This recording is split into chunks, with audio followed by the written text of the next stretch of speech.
여러분 안녕하셨습니까? 오늘은 2021년 6월 19일 토요일입니다. 오늘 세계일보에 의하면 이런 기사를 보여주고 있습니다. 법무부가 18일 어제 공개한 검찰 직제 개편안이 그 장관이 좀 양보했다. 직접 수사 사전 승인 조항 뺐다. 뭐 한 발 물러났다. 이렇게 얘기하면서 괜찮은 것으로 이렇게 평가가 됐지만 사실은 직제 개편안에 따른 수사 공백 우려는 해소되지 못했다는 검찰 내부의 반발이 오히려 제기되고 있습니다. 강력부가 반부패부랑 통합에 따른 강력범죄 대응 역량 축소를 시키고 대응령, 시행령, 상위법인 검찰청법하고 충돌 문제는 해소되지 못했다는 지적이 나오고 있습니다. 상위법인 검찰청법과 만약에 충돌 문제가 있다면 앞으로 검찰은 굉장히 시끄러울 것이다. 이런 얘기 아니겠습니까? 법무부가 이달 8개 검찰청 인권보호부 신설하고 수사협력 전담부서를 신설하고 또 반부패 강력부 공공수사 외사부를 다 통폐합을 해가지고 또 형사부 말부를 직접 수사 착수하는 전 검찰총장 승인 등의 내용을 담은 검찰청 사무기구에 관한 규정 개정안이 입법 예고돼 버렸습니다.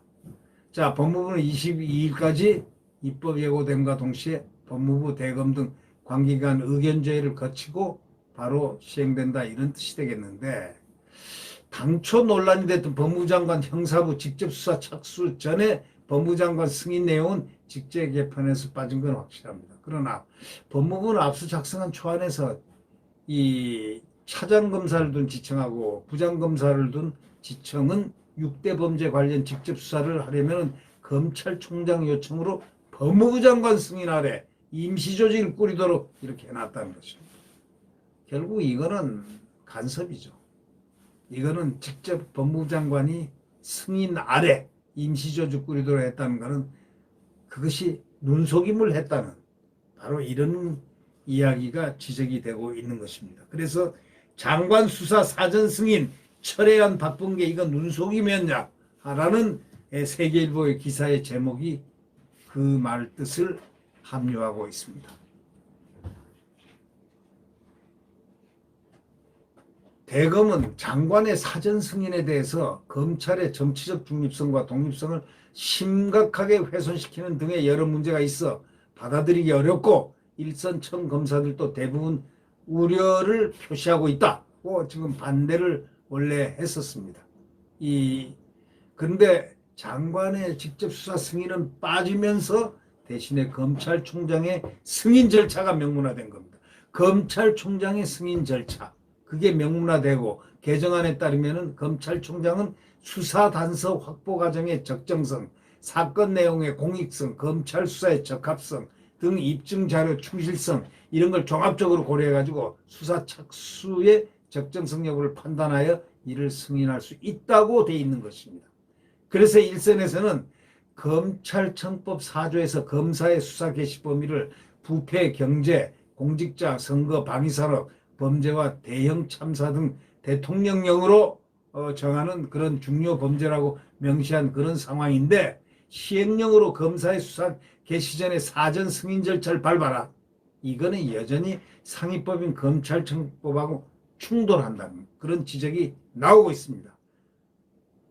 그러니까 이번이 박범계가 장관 수사 사전 승인을 철회한 것 같았으나 사실은 이건 눈속임이 아니었냐라는 반발이 지금 나오고 있는 겁니다.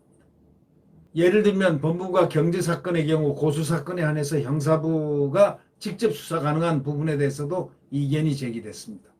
경제사건의 범주가 불분명하다는 겁니다. 범위가.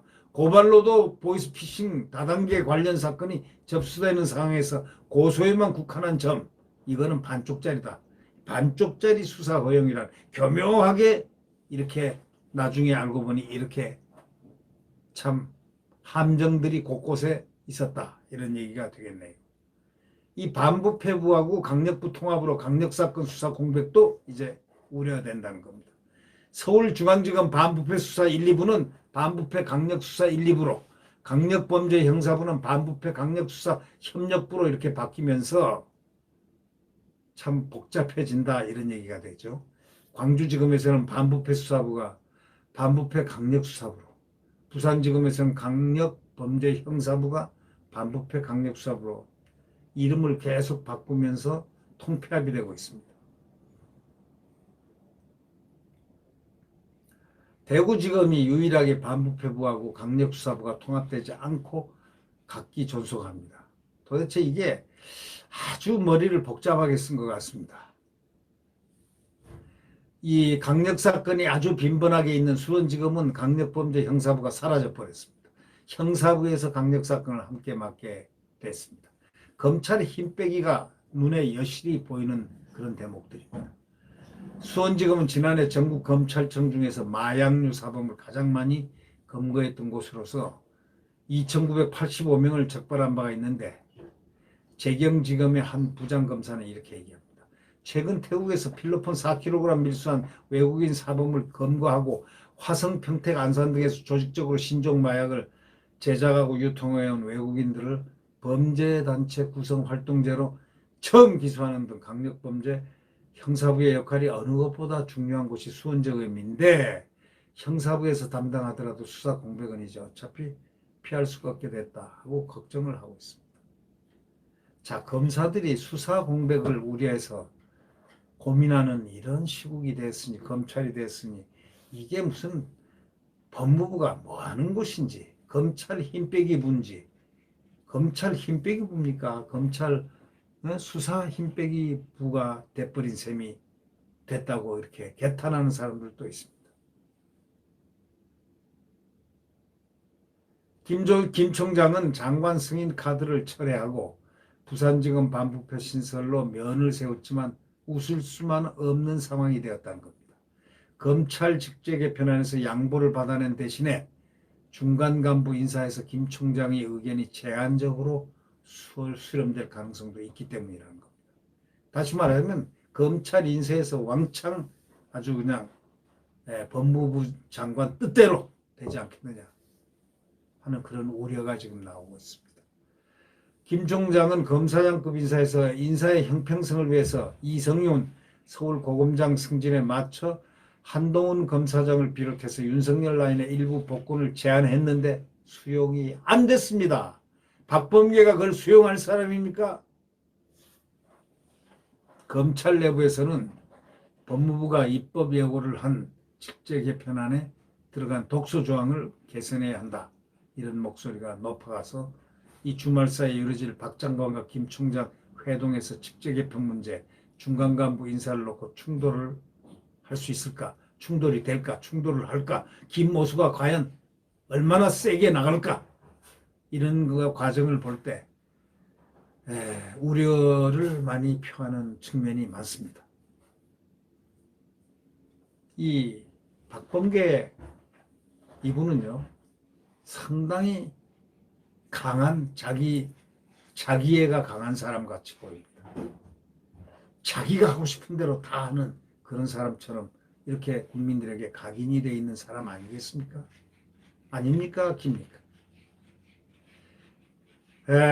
직제 개편안은 종전 법률에 반영됐던 수사권 계획의 연장선상에서 구체적으로 사법통제, 인권보호에 맞도록 세부적으로 조정하는 거다, 이렇게 얘기를 했습니다. 과연 박 장관이 민주적인 법무부 장관이었는지 아닌지는 그가 곧 떠나봐야 그에 대한 평가가 다시 나오리라고 생각됩니다. 이런 말이 있죠. 떠나봐야 그 사람에 대한 평가가 나온다. 권력이 바뀌어봐야 권력이 얼마나 쓰다는 맛을 안다. 여러 가지 이야기들이 지금 눈앞에 닥치고 전개되고 있습니다.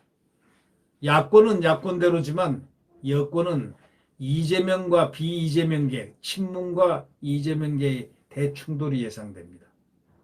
이재명도요, 민주적인 그런 인사가 아닙니다. 제가 보기에는 비민주적 인사입니다. 포퓰리즘에 매달리는 인사입니다. 포퓰리즘, 그저 인기가 된다면 뭐 수술실도 CCTV 설치해라 뭐 이런 사람일 정도니까 뭐 더 뭘 얘기하겠습니까? 또 뭐 소득, 뭐 기본소득이니 뭐니 사용하지도 않는, 선진국에서는 채용하지도 않는 경제를 또 들고 나왔습니다. 문재인은 뭐 소득주도 성장을 들고 나서 실패를 했는데 이제 여기는 기본소득을 들고 나서 대한민국을 어디로 끌고 갈런지 잘 모르겠습니다. 그런 가운데 지금 여당은 대충돌 양상을 보이고 있습니다. 둘이 한참 충돌하다 누가 박살나는가 국민들은 구경만 하면 됩니다. 자, 이재명계가 박살나느냐, 친문계가 박살나느냐, 뭐 둘 중에 하나의 그 어떤 분기점에 와 있습니다. 야권은 지금 이준석으로 변화가 된 것은 틀림없습니다. 변화량은 아주 좋은 변화량, 또 단점, 장단점을 다 갖고 있습니다. 대선 관리를 하는 기본 플랫폼 정당을 하려면은 대선 관리를 경륜 있게 잘해야 되는데 벌써부터 온갖 설화를 낳고 있습니다. 대선 주자를 귀하게 모실 생각은 안 하고 대선 주자를 까버릴 생각을 먼저 하는 것 같은 그런 인상을 줍니다. 그러자 유승민계로 알려진 이준석계의 반대인 이 유승민계의 가장 치프라고 할 수 있죠. 대장인 유승민 본인이 자신이 대선 주자라고 선언을 했고 또 그와 동시에 윤석열 총장을 라디오 인터뷰에 나가서 비판을 했습니다. 간보기 하지 마라. 링 위에 올라와 따뜻하게 링 위에 올라와라 하면서 비판을 시작했습니다. 그러자 이준석이도 윤석열 총장을 향해서 어제 아침에 조선일보에 아주 거세게 비판을 쏟아냈습니다. 이런 모든 양상들 과연 이준석으로 국민의힘이 플랫폼 정당이 될 수 있을까?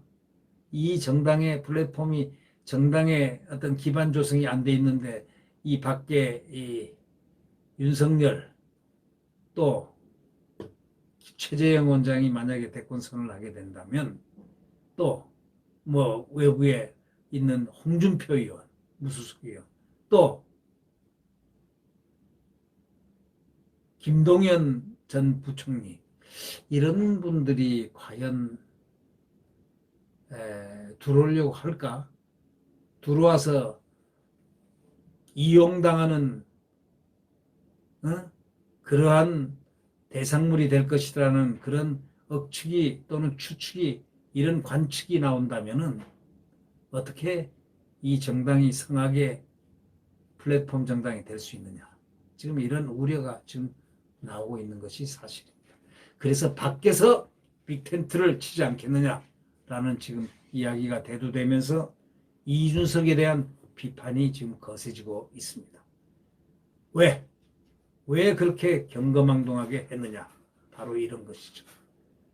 그렇게 충고를 하는데도 충고를 받아들이지 않고 경거망동하게 행동하느냐. 대선 주자들 왜 이렇게 부수기 작전을 하느냐 이런 얘기죠. 안철수 부시려고 했죠. 자, 윤석열 총장 부셨죠. 그러나 그들은 부셔지지 않습니다.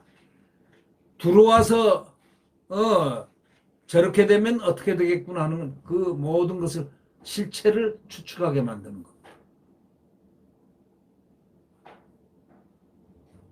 사실 유승민 같은 경우는 말이죠. 자기 지지율이 1, 2%도 안 되는데 1, 2% 정도 되지 않습니까?